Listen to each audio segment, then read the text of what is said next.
ವೀಕ್ಷಕರೇ, SR Kannada TV ಚಾನಲ್ಗೆ ಸ್ವಾಗತ. ನಾವು ನಿಮ್ಮ ಜ್ಯೋತಿಷ್ಯ ರತ್ನಾಕರ ಪಂಡಿತ್ ಗಣಪತಿ ಭಟ್ ಗುರುಜಿ. ವೀಕ್ಷಕರೇ, ಇವತ್ತಿನ ಸಂಚಿಕೆಯಲ್ಲಿ ಈ ಸಾಲಬಾಧೆಯಿಂದ ಮುಕ್ತರಾಗಲು, ಋಣಬಾಧೆಯಿಂದ ತಪ್ಪಿಸಿಕೊಳ್ಳಲು ಒಂದು ವಿಶೇಷವಾದ ತಂತ್ರದ ಪ್ರಯೋಗದ ಬಗ್ಗೆ ನಿಮಗೆ ಹೇಳಲಿಕ್ಕೆ ನಾನು ಬಯಸ್ತೇನೆ. ಅಮಾವಾಸ್ಯೆಯ ದಿನ ಲವಂಗಗಳ ಸಹಾಯದಿಂದ ಈ ತಂತ್ರ ಮಾಡಿದರೆ ಸಾಲದ ಬಾಧೆಯಿಂದ, ಋಣಬಾಧೆಯಿಂದ ಶಾಶ್ವತವಾಗಿ ಮುಕ್ತರಾಗುತ್ತೀರಿ. ನೋಡಿ, ಸಾಲದ ಸಮಸ್ಯೆಯಲ್ಲಿರುವಂಥ ವ್ಯಕ್ತಿಗೆ ಮಾನಸಿಕ ದೈಹಿಕ ಕಾಡಾಟ ತನ್ನಂತಾನೇ ಬಂದುಬಿಡುತ್ತೆ. ಯಾರ ಹತ್ರನೂ ಮನುಷ್ಯ ಸೋಷಿಯಲ್ ಆಗಿ ಇರಲಿಕ್ಕಾಗೋದಿಲ್ಲ. ಏನೋ ಒಂದು ಗೊಂದಲ, ಭಯ, ದುಃಖ, ದುಮ್ಮಾನ ಅವನು ಕಾಡ್ತಾನೇ ಇರುತ್ತೆ. ಯಾಕಂದರೆ ಸಾಲ ಮರ್ಯಾದೆನ ತೆಗೆಯುತ್ತೆ, ಅಪಮಾನ ಅವಮಾನನ ಕೊಡುತ್ತೆ ಅಂತ ಹೇಳ್ಬೋದು. ಹಾಗಂದಮೇಲೆ ಈ ಸಾಲಗಾರರಾದರೆ ಒಂಥರ ರೋಗ ಬಂದಂತೆ ಅವ್ರಿಗೆ. ಹೌದು, ಯಾರು ಸಾಲಗಾರರಾಗಿರ್ತಾರೋ ಸಾಲ ಅನ್ನುವಂಥದ್ದೇ ಒಂದು ರೋಗದ ಥರ ಅವ್ರಿಗೆ ಕಾಡ್ತಾ ಇರುತ್ತೆ. ಯಾಕೆ? ಪರಿಸ್ಥಿತಿಯ ಒತ್ತಡಕ್ಕೆ, ಕುಟುಂಬದ ನಿರ್ವಹಣೆಗೆ, ಅಥವಾ ತನ್ನ ಮನಸ್ಸಿನಲ್ಲಿರುವಂಥ ಆಸೆಗಳನ್ನು ಈಡೇರಿಸಿಕೊಳ್ಳಿಕ್ಕೆ, ಉದಾಹರಣೆಗೆ ಆಸ್ತಿ, ಭೂಮಿ, ಜಮೀನು, ಒಡವೆ, ಬಂಗಾರಗಳನ್ನ ಖರೀದಿ ಮಾಡಲಿಕ್ಕೆ, ಅಥವಾ ಆರೋಗ್ಯದಲ್ಲಿ ಏನಾದರೂ ಏರಿಳಿತಗಾರಾಗಿ ಅನಾರೋಗ್ಯದ ಸಮಸ್ಯೆಗಳಲ್ಲಿ ಇದ್ದರೆ, ಮತ್ತು ಶಿಕ್ಷಣದ ಅವಶ್ಯಕತೆಗೋಸ್ಕರ, ಅಥವಾ ಯಾವುದಾದ್ರೂ ಒಂದು ಅಚೀವ್ಮೆಂಟ್ ಮಾಡಬೇಕು ಅನ್ನುವಂತಹ ಉದ್ದೇಶ ಇಟ್ಕೊಂಡು ಅವಶ್ಯಕತೆಗೆ ಮೀರಿ ದುಡ್ಡು ಬೇಕಾದಾಗ ಮನುಷ್ಯ ಏನು ಮಾಡ್ತಾನೆ? ವಿಧಿ ಇರೋದಿಲ್ಲ.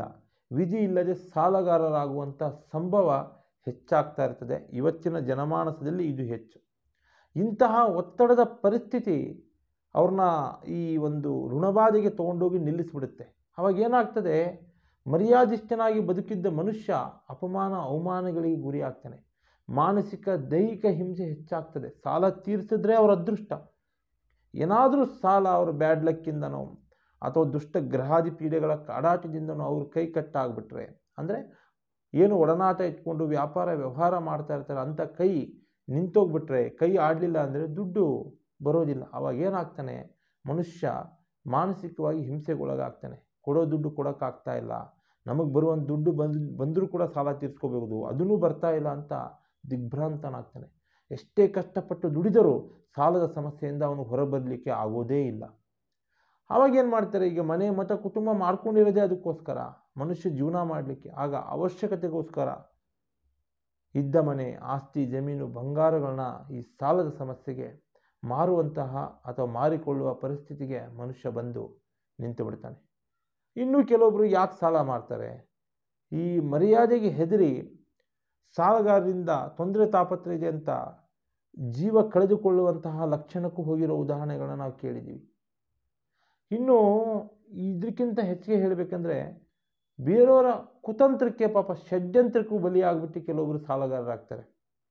ಯಾರೋ ಸ್ನೇಹಿತನಿಗೋ, ಸಂಬಂಧಿಕರಿಗೋ, ಒಡನಾಡಿಗೋ ಏನೋ ಕಷ್ಟ ಇದೆ, ಪಾಪ ತೊಂದರೆ ತಾಪತ್ರೆ ಇದೆ, ಮದುವೆ ಮಾಡಬೇಕು, ಅಥವಾ ಏನೋ ಆಸ್ತಿ ಜಮೀನು ತೊಗೋಬೇಕು ಅಂತ ಯಾವುದೋ ಶೂರಿಟಿ ಜಾಮೀನು ಆಗೋದು, ಅಥವಾ ಬೇರೆಯವ್ರ ಹತ್ರ ದುಡ್ಡು ಇಸ್ಕೊತ್ಕೊಳ್ಳೋದು. ಈ ರೀತಿಯಲ್ಲಿ ಮರ್ಯಾದಿಷ್ಟಂತ ಮನುಷ್ಯ ಮಧ್ಯವರ್ತಿಯಾಗಿ ಕೈ ಸಿಟ್ಕೊಂಡ್ಬಿಡ್ತಾನೆ. ಆ ಸಾಲ ಅವ್ರು ತೀರ್ಸೋಕ್ಕಾಗಲ್ಲ, ನಿಮ್ಮ ಮೈ ಮೇಲೆ ಸಾಲ ಬಿದ್ದುಬಿಡುತ್ತೆ. ಇಂಥ ಷಡ್ಯಂತ್ರಕ್ಕೆ ಸಿಕ್ಕಿ ಹಾಕಿಕೊಳ್ಳುವಂಥ ಜನನೇ ಹೆಚ್ಚಿರ್ತಾರೆ. ಇವರು ಕೂಡ ಒಂದು ರೀತಿಯಲ್ಲಿ ಸಾಲಗಾರರಾಗ್ತಾರೆ. ಇನ್ನು ಕೆಲವೊಬ್ಬರು ಹೇಳೋದೇ ಬೇಡ, ಮೋಜು ಮಸ್ತಿಗೆ ಸಾಲ ಮಾಡ್ತಾರೆ. ಅವರು ಹ್ಯಾಬಿ ಅಂತ ಹೇಳ್ಬೋದು.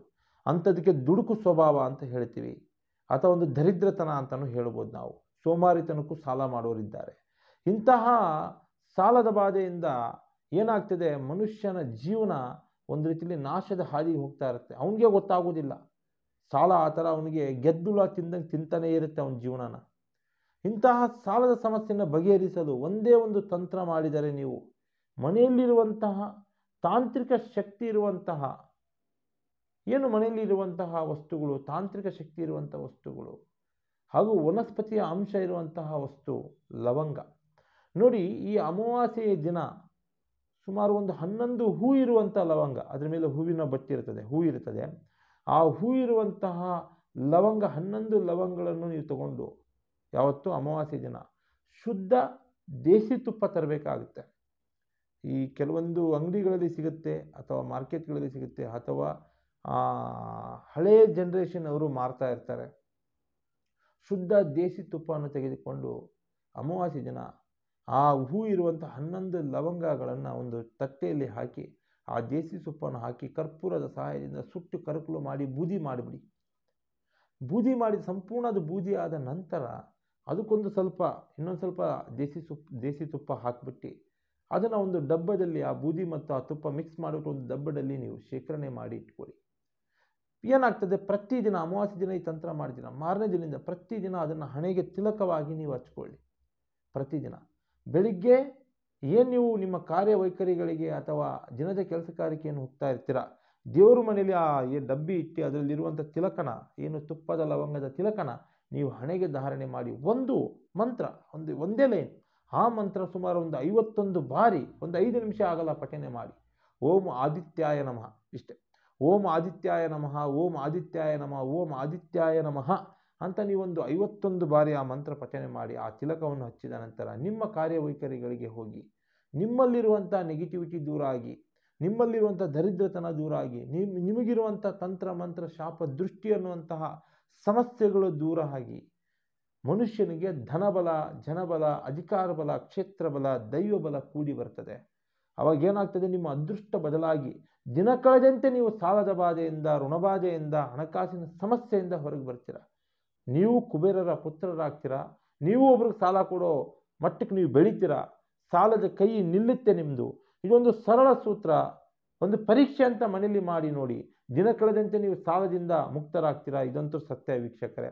ಹಾಗೆ SR ಕನ್ನಡ TV ಚಾನಲನ್ನು ಸಬ್ಸ್ಕ್ರೈಬ್ ಮಾಡ್ಕೊಳ್ಳಿ. ಒಳ್ಳೊಳ್ಳೆ ವೀಡಿಯೋಸ್ಗಳನ್ನ ಬಿಡ್ತಾ ಇರ್ತೀವಿ. ರಾಶಿ ನಕ್ಷತ್ರಗಳ ಬಗ್ಗೆ ವಿಶೇಷ ಪರಿಹಾರ ಇರ್ತದೆ. ತಂತ್ರ ಮಂತ್ರಗಳ ಬಗ್ಗೆ ಒಳ್ಳೆ ಟಿಪ್ಸ್ ಕೊಡ್ತಾ ಇರ್ತೀವಿ. ಸ್ಕ್ರೀನ್ ಮೇಲೆ ನಂಬರ್ ಹೋಗ್ತಾ ಇರ್ತದೆ. ಕಾಲ್ ಮಾಡಿ, ಚರ್ಚೆ ಮಾಡಿ, ವಿಮರ್ಶೆ ಮಾಡಿ ನಿಮ್ಮ ಸಮಸ್ಯೆಗೆ ಪರಿಹಾರ ಕೊಡ್ತೀವಿ. ನಮಸ್ಕಾರ ವೀಕ್ಷಕರೇ. ಸರ್ವೇ ಜನೋ ಸುಖಿನೋ ಭವಂತು.